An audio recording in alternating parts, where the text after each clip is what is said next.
안녕하십니까. 좋은 아침입니다. 자, 지금 이스라엘의 상황은 아주 급변하고 있습니다. 전혀 아무도 예상하지 못했던 상황이 계속해서 펼쳐지고 있습니다. 절대 권력을 휘두르던 아브넬이 하루아침에 요압에게 암살을 당하자 사울 집안이 급격하게 무너지기 시작했습니다. 그리고 그러한 분위기를 틈타서 이스보셋 왕을 배신하고 바하나와 레갑이 이스보셋을 죽이는 그런 일이 벌어지고 맙니다. 지금 이스라엘은 계속해서 죽고 죽이는 그런 피해 역사가 써내려져 가고 있습니다. 어떻게 보면 이 모습이 바로 우리가 살고 있는 이 세상이라고 하는 삶의 이 세상의 현실, 실체라고 할 수 있습니다. 온갖 불법과 편법을 다 동원해서 오직 자신의 이익과 유익을 챙기려고 하는 이 세상의 풍습은 어떻게 보면 우리 믿는 자들에게는 늘 도전일 수밖에 없고 또 시험거리일 수밖에 없고 아주 강력한 유혹일 수밖에 없는 것입니다. 그래서 저는 분명히 말씀을 드려요. 이 세상에서 크리스찬의 양심을 가지고 살아간다는 것은 절대로 쉬운 일이 아닙니다. 남들 다 하는 거를 안 한다라는 거는 대단한 용기가 필요하고 오히려 그런 데서 어떤 고집이 필요할 것입니다. 그러나 정말로 많은 크리스찬들이 이 세상 속에 살아가면서 굉장히 많은 부분에서 세상과 타협하고 아주 적당히 때를 묻혀가면서 살아가고 있는 것을 보게 됩니다. 그리고 그런 모습 속에서도 전혀 양심의 가책조차 느끼지 않으며 살아가는, 그러면서 하나님 앞에 나와서 예배를 드리고 있는 많은 크리스찬들을 보게 됩니다. 심지어 저와 같은 목회자들도 예외가 아닐 것입니다.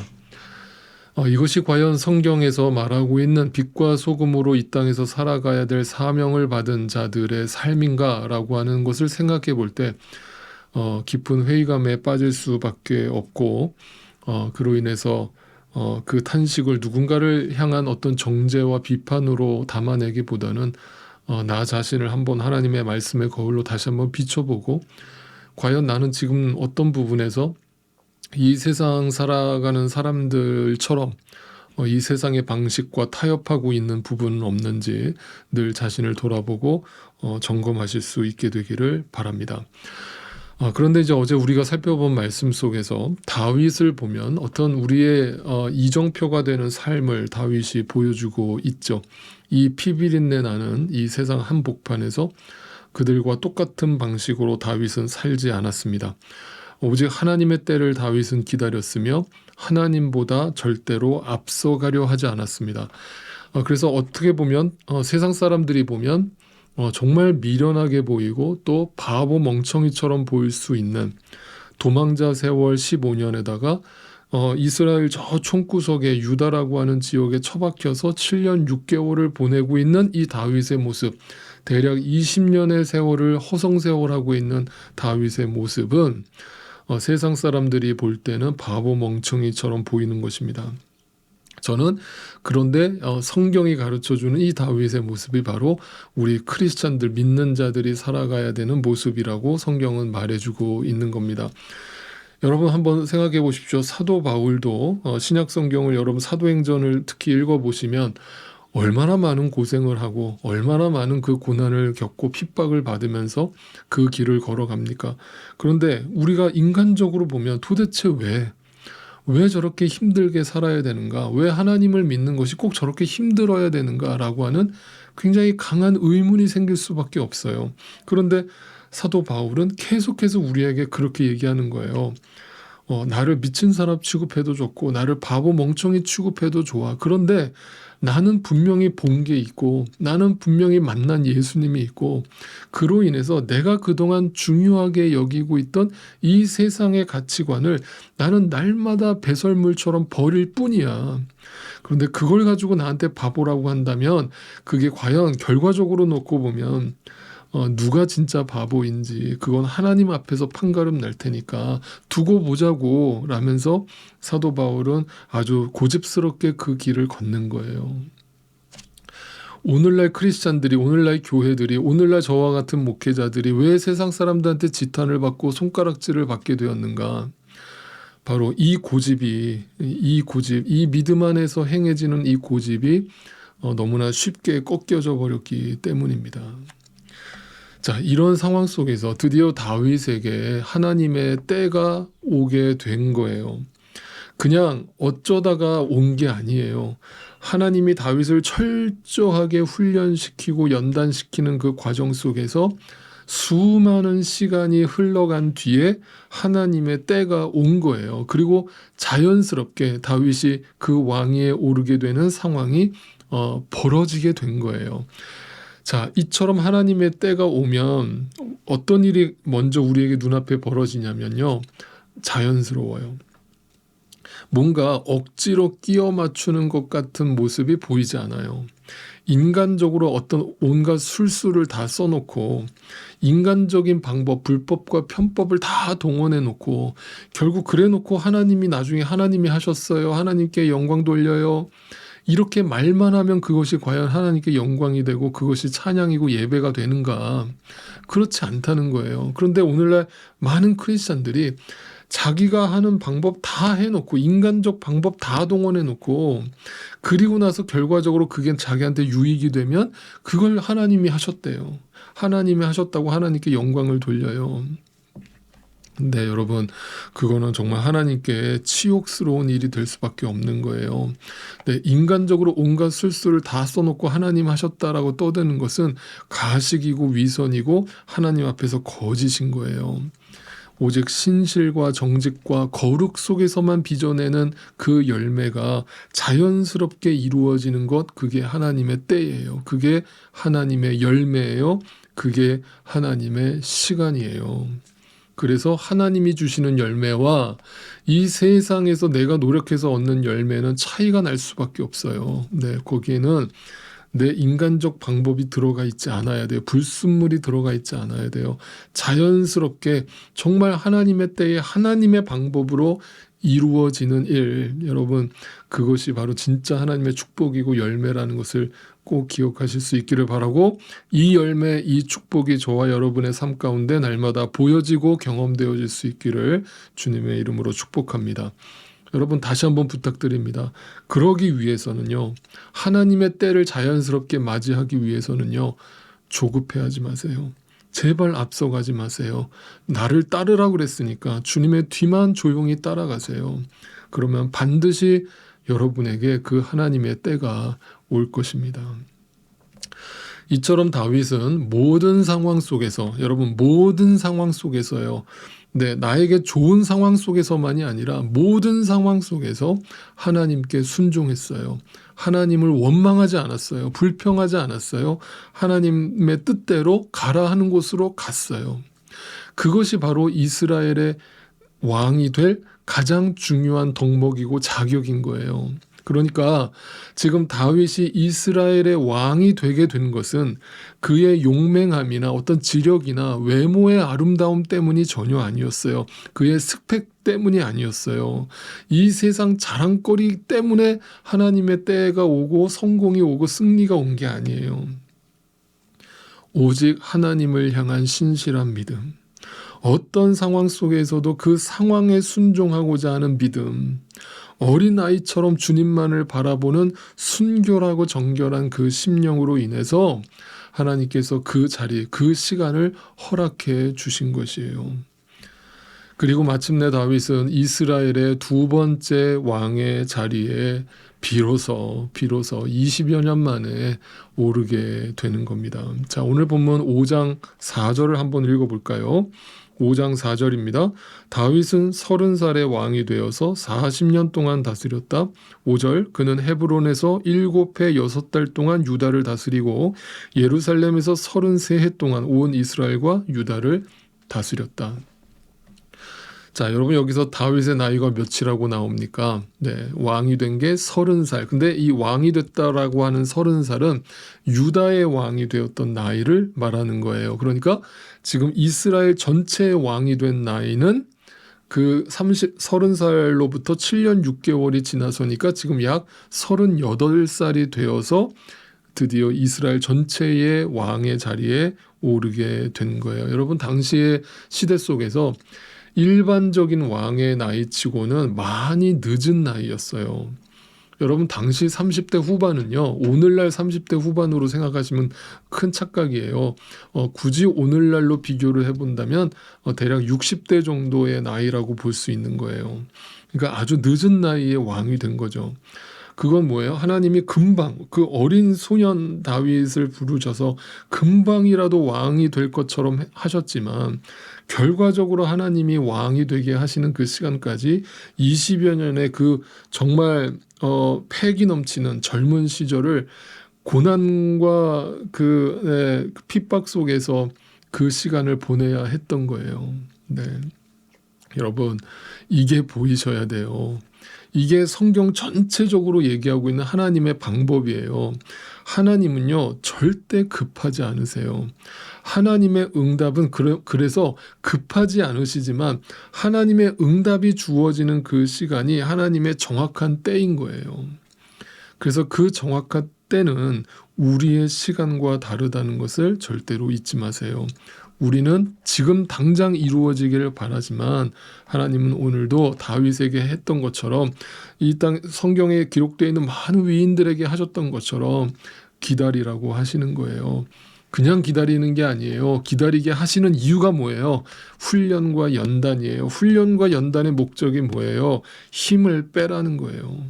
네. 약해지라는 거예요. 네. 그 약할 때 강함이 되시는 하나님을 만나라는 거예요. 그럴 때 하나님의 온전한 역사를 경험하게 되는 거예요. 그때 여러분을 하나님이 쓰시는 거예요. 네. 다 하나님 앞에서 우리가 힘을 뺄 수 있기를 바랍니다. 자, 이것이 하나님의 방법임을 아는 자는 오늘도 나의 시간 속에서, 나에게 주어진 상황 속에서 하나님을 이해하려 하지 않고 하나님의 시간 속에서 나를 보면서, 나의 삶을 들여다보면서 하나님을 묵묵히 기다리는 거예요. 그럴 때 하나님이 주시는 평강과 자유함이 내 마음을 주장하게 되는 것이에요. 네, 여러분 마음이 지금 평안하세요? 불안하시다면 왜 불안하세요? 어딜 보고 계세요? 뭘 기다리고 계세요? 뭘 기대하고 계세요? 혹시 여러분의 시간을 쳐다보고 계신 건 아니에요? 네, 여러분의 시선을 바꾸실 수 있기를 바라요. 자, 어찌됐건 그 이후로 다윗은 이스라엘을 33년 동안, 33년 동안 다스리게 되었습니다. 자, 이런 것들을 보면서 성경은 이 결과가, 이 열매가 다윗의 노력과 의지로 얻어진 것이 아님을 아주 명백하게 기록하고 있습니다. 무슨 말인가 하면 다윗의 업적을 찬양하거나 다윗의 성과를 자랑하는 기록을 하나도 남기고 있지 않다라는 점이에요. 여러분, 보통 왕이 취임을 하게 되면요, 그가 왕이 되기까지 이루었던 전쟁이나 전쟁의 업적이나 어떤 정치적 업적, 경제적 업적, 사회 모든 분야에서의 업적을 기리게 마련이에요. 그런데 성경은 그 다윗이 왕이 될 수 있었던 그 모든 과정 가운데 다윗의 업적을 철저하게 침묵하고 있어요. 이유가 뭘까요? 정말 그동안 다윗이 한 게 아무것도 없기 때문일까요? 다윗은 그냥 지금 낙하산처럼 가만히 있었는데 그냥 갑자기 왕이 돼버린 거예요? 그게 아니에요. 여러분, 우리가 지금까지 다윗의 인생을 함께 살펴보지 않았습니까? 다윗이 얼마나 파란만장한 삶을 살았습니까? 얼마나 고생했습니까? 얼마나 견디고 참아야 했습니까? 그런데 성경은 왜 의도적으로 그 다윗의 모든 업적들을 침묵하는 것입니까? 네. 그 이유는 단 하나입니다. 다윗이 잘해서 왕이 된 것이 아니라는 것입니다. 이것은 전적으로 하나님의 은혜로, 하나님의 인도하심으로 주어진 하나님의 역사임을 강조하기 위함입니다. 여러분, 하나님은 오늘도 우리 모든 역사의 주인이 되심을 믿으십니까? 그러므로 오늘도 우리에게 하나님이 무언가를 허락하시거나 뭔가를 빼앗아 가신다면 그 가운데 하나님의 역사하심이 있음을 우리는 믿음의 눈으로 바라봐야 합니다. 그래서 여러분, 이 하나님의 역사를 보려면요, 어떻게 해야 되는 줄 아세요? 성경을 보실 때 나무를 너무 깊이 들여다보지 마시고요. 나무도 물론 봐야 되지만 항상 숲을 보실 수 있어야 돼요. 하나님의 역사하심이 큰 그림으로 그려지셔야 돼요. 그래야 그 나무에 붙들리지 않게 되고 그것으로 인해서 불안해하지 않게 되는 거예요. 다시 말하면 여러분, 아무리 오늘의 삶이 고단하고 지치고 힘들어도 땅만 바라보지 마세요. 여러분의 시선이 땅에 지금 고정되어 있다면 눈을 드세요. 그리고 눈을 들어 저 산을 보세요. 하늘을 보세요. 네, 땅만 바라보면 숲이 보이지 않아요. 하나님의 역사하심이 보이지 않아요. 그러니까 내 시간 속에서 절망하는 거거든요. 인간이 절망하는 거는 내 시간 속에 살기 때문에 그래요. 하나님의 시간 속에 살면 소망이 생겨요. 네, 이 소망을 믿음의 눈으로 날마다 바라보는 사람들이 크리스찬인 거예요. 네, 우리가 가는 길은 좁은 길이죠, 여러분. 예수의 길이에요. 십자가의 길이에요. 아무도 가려하지 않는 길이에요. 고난의 길이에요. 그런데 그 고난의 길만 보면 아무도 그 길을 못 가요. 그런데 우리는 믿음의 눈을 떠서 뭘 보는 거예요? 그 십자가 너머의 영광의 길을 보는 거예요. 아시겠어요? 그게 우리의 소망이에요. 그 숲을 봐야만, 그 하나님의 역사하심을 봐야만 우리가 이 하나님의 시간을 기다릴 수 있는 것이고 오늘의 시간 속에서 땅만 바라보며 살지 않게 되는 거예요. 그래서 우리 믿는 자들은 이 세상을 살아갈 때 아이고 힘들다. 지금은 힘들어도 좀만 참으면 언젠간 좋은 날이 오지 않겠어? 라면서 헛된 희망을 품고 살아가는 이 세상 사람들과 달라야 해요. 여러분, 그거는 세상 안 믿는 사람들도 다 그 정도는 하면서 고백하면서 살아요. 근데 여러분이 정말 예수님을 만난 분이라면, 여러분이 정말 그 십자가 너머의 부활의 영광을 바라보시는 분이라면 예수님 안에서 이루어진 이 구원의 역사를 숲으로 바라보시면서 결과적으로 그것을 완전히 종결짓기 위해서 지금도 우리를 향해서 점점점 다가오고 계시는 그 주님의 다시 오심을 날마다 바라보면서 주저앉아 있지 마시고 땅만 바라보지 마시고 나에게 주어진 이 상황 속에서 나에게 맡겨진 그 사명을 온전히 감당하실 수 있기를 바라요. 그리고 언젠가 주님의 나라가 우리에게 임하게 된다면 그동안 아무에게도 터놓지 못하고 내 마음속에 꼭꼭 숨겨두었던 그 이야기 보따리들을 하나님 앞에 다 가지고 나가서 풀어 제꼈을 때 그 안에 담겨있는 모든 한과 눈물을 주님께서 다 닦아주실 것이에요. 그것을 바라보세요. 그 사람에게서 얻을 수 없는 위로와 평강을 바라보세요. 그게 소망이에요.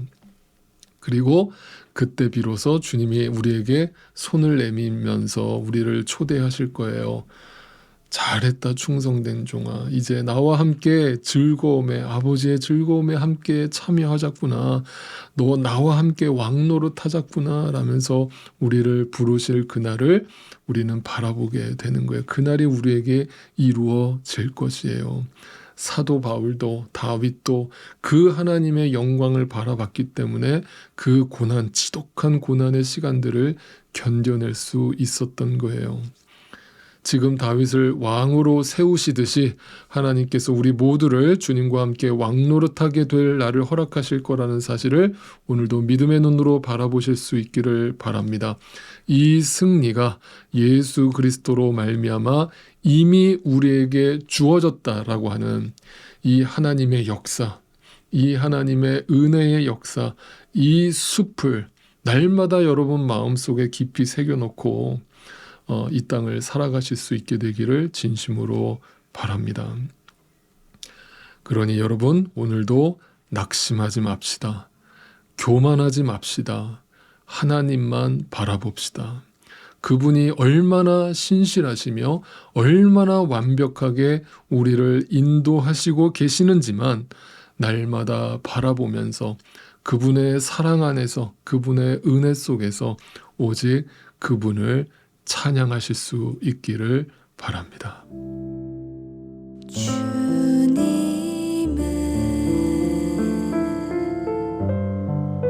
시간을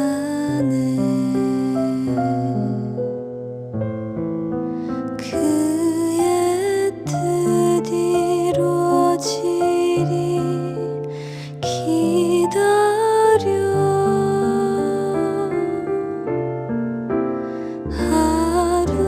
하루하루 살 동안 주님 인도하시니 주 뜻 이룰 때까지 기다려